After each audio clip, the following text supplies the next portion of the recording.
Hello दोस्तों।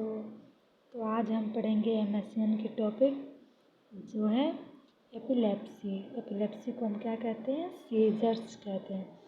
ये इसलिए होता है क्योंकि जब हमारी हमें कोई ब्रेन प्रॉब्लम हो या न्यूरॉन्स प्रॉब्लम हो, क्योंकि अगर हमारे न्यूरॉन्स में कोई दिक्कत होगी तो हमारे ब्रेन को प्रॉपर सिग्नल नहीं मिल पाएगा। ये किसी भी चीज़ से की वजह से हो सकती है। तो अगर हमको ब्रेन की कोई प्रॉब्लम हुई तो हमको सीजर्स आएंगे। ये है। चलिए अब हम इसका डेफिनेशन देखते हैं। Seizures are one abnormal sudden excessive discharge of electrical activity within neurons of brain। ये होता है अगर हमारे ब्रेन के न्यूरॉन्स में एक्सेसिव डिस्चार्ज होने लगे, इलेक्ट्रिकल एक्टिविटी होने लगे, या मतलब हमारे न्यूरॉन्स प्रॉपर फंक्शन नहीं कर रहे हैं ब्रेन के न्यूरॉन, तो क्या होगा? एपिलेप्सी होगी, सीजर्स आएंगे। आगे देखते हैं। Chronic seizures activity called epilepsy.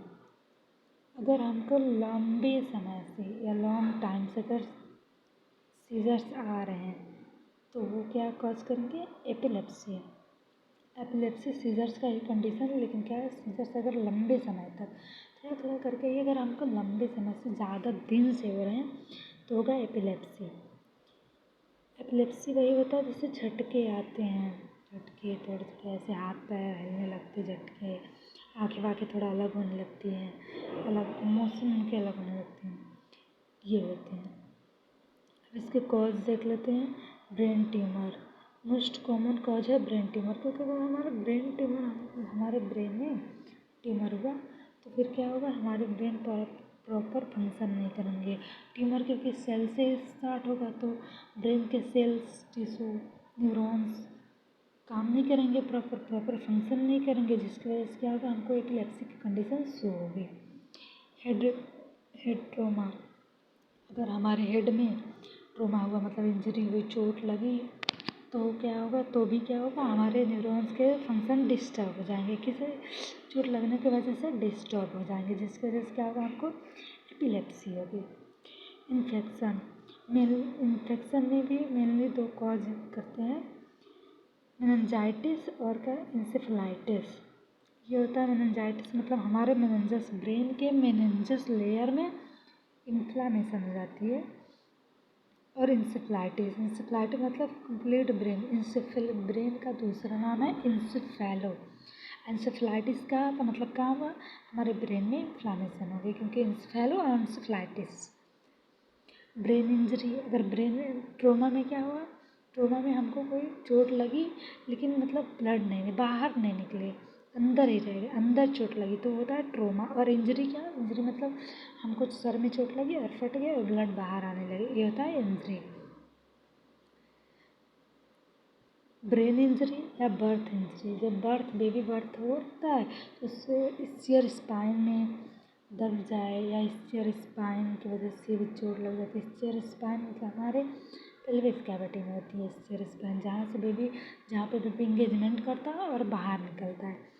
उसके मतलब इससे क्या होता है? स्चियर स्पाइन बेबी के हेड के टेम्पोरल साइड में प्रेस करता है, तो उसकी वजह से भी क्या होगी? उसके प्रेस करेगा मतलब जिससे क्या होगा?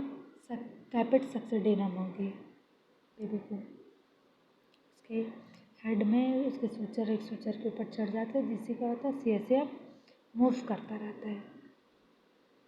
Toxins, hyperpyrexia and cerebral hypoxia. Hyperpyrexia मतलब अगर हमको ज़्यादा बुखार है, 105 डिग्री से भी ज़्यादा बुखार हो तो होता है हाइपरपायरेक्सिया। पायरेक्सिया होता है 105, तो हाइपरपायरेक्सिया हो गया। तो भी होगा क्या होगा? हमको सीजर्स आएंगे, क्योंकि हाइपरपायरेक्सिया मतलब हमारे ब्रेन न्यूरॉन तो डिस्टर्ब होंगे ना, न्यूरॉन का फंक्शन, क्योंकि हमारे बॉडी के टेम्परेचर लिमिट से भी ज़्यादा हो गया, तो क्या हो गया? हमको सीजर्स आएंगे। और क्या हुआ?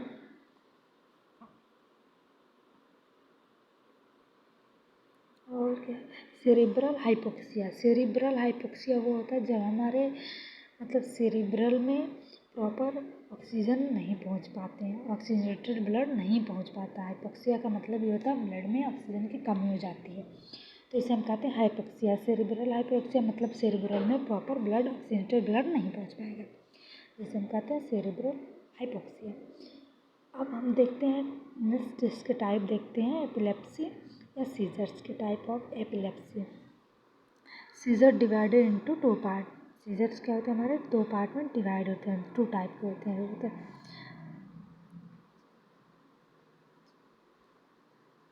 एक होता है generalised seizure. This seizure is resulting from excessive electrical discharge from both hemispheres of brain। Hemisphere ये ब्रेन के दोनों साइड में होता है, जो पैराइटल साइड होता है उसे हम हेमिस्फीयर कहते हैं। ये सीजर्स जो होते हैं हमारे जनरलाइज सीजर, ये क्या होता है मैम ब्रेन के हेमिस्फीयर में होते हैं। ये दोनों ये सम टाइम के लिए होता है बस। इससे क्या होती है, इससे मतलब ब्रेन के ज़्यादा से इफेक्ट नहीं होते हैं। मतलब जैसे ब्रेन के काफ़ी पार्ट हैं तो इफेक्ट नहीं होते हैं, सम पार्ट इफेक्ट होते हैं।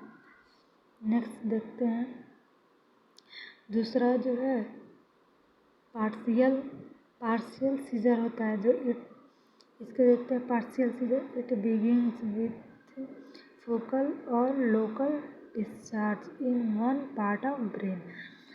ये पार्शियल सीजर्स क्या होता है, ये मतलब लोकल मतलब कम थोड़ी मात्रा में ब्रेन की वो जो होता है वो हमें बताया हेमिस्फीयर मतलब दोनों साइड होगा। और ये जो है पार्शियल ये किसी एक साइड, पार्शियल का मतलब ये होता है बस एक साइड, किसी एक साइड हो, किसी ब्रेन के किसी एक ही स्थान पे कम मात्रा में डिस्चार्ज होना, ये होता है पार्शियल सीजर।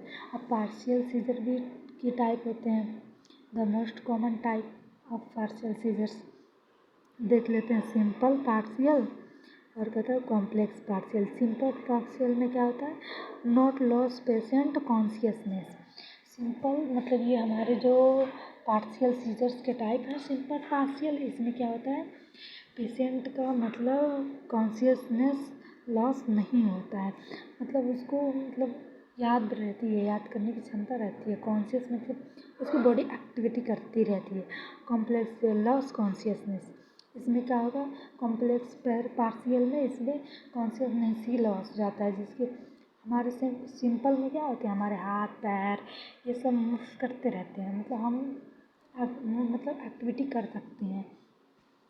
लेकिन पार्शियल में क्या होता है फुल कॉन्शियसनेस ही लॉस जाता है, मतलब बंदा एकदम बिल्कुल पड़ा फील पड़ा मतलब बॉडी काम नहीं करेगी इसकी। नेक्स्ट देखते हैं इसका सिम्टम का है टेम्प्रेरी कन्फ्यूजन।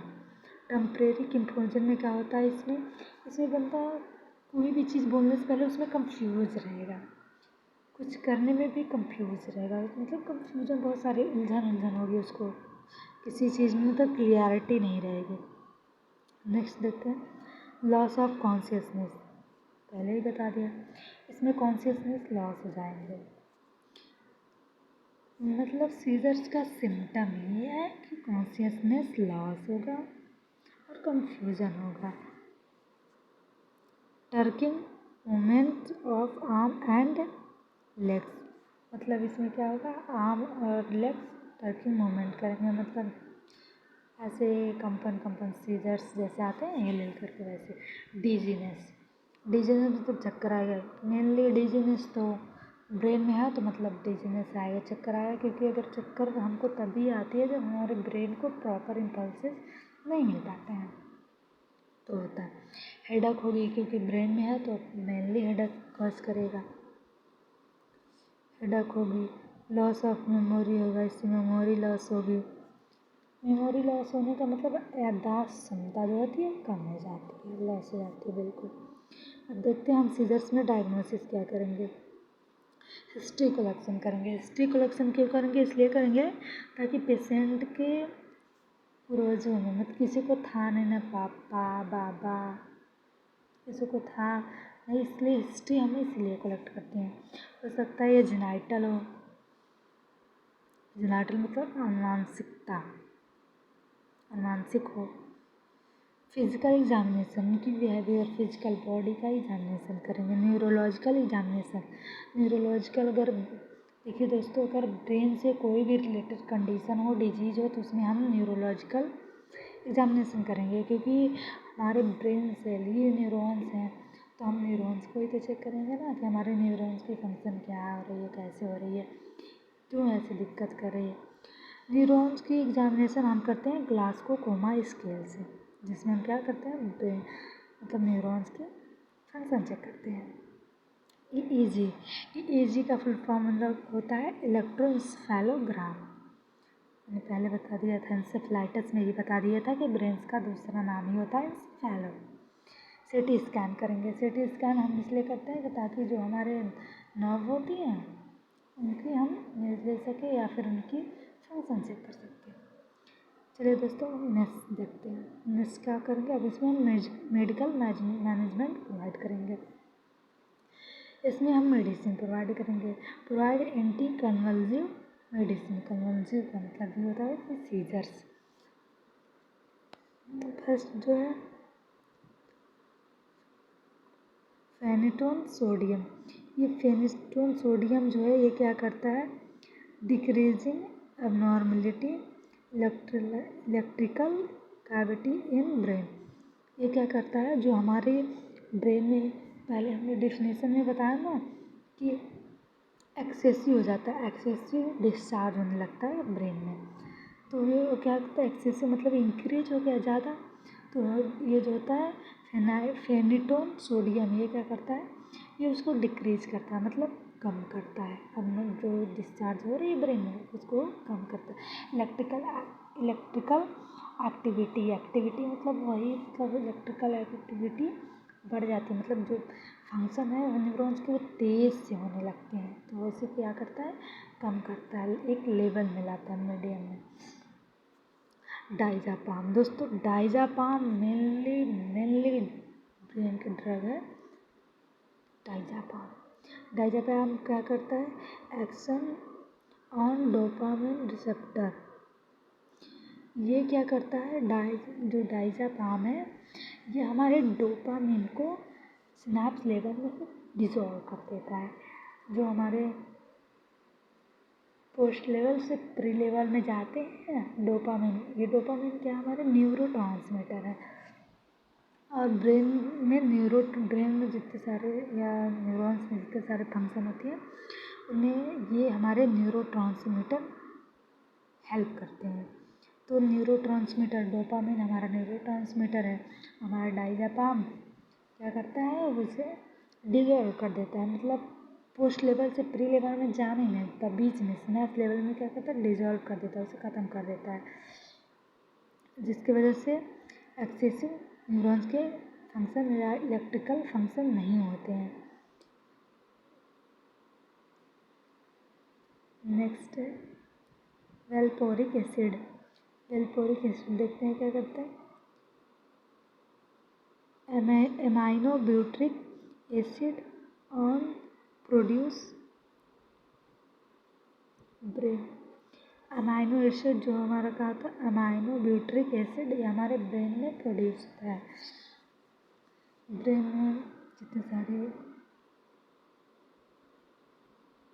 नॉर्मल फंक्शन होते हैं उनको ये मेंटेन करते हैं, प्रोड्यूस जितने सारे मतलब हमारे CSF प्रोड्यूस करते हैं, हेल्प करते हैं।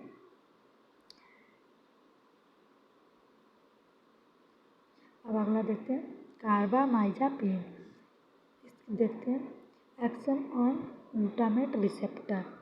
ये भी क्या हमारे ग्लूटामेट रिसेप्टर है, ग्लूटामेट भी क्या हमारा न्यूरोट्रांसमीटर है, तो इसे क्या करता है, एक्शन ऑन ग्लूटामेट रिसेप्टर। ये हमारा जो कार्बामाइज़ापिन ड्रग है ये हमारे ग्लूटामेट रिसेप्टर मतलब न्यूरोट्रांसमीटर के ऊपर काम करता है, उससे मतलब अगर इसकी फंक्शन एक्सेसिव हो तो इसको क्या करता है, डिक्रीज करता है। Thank you for watching.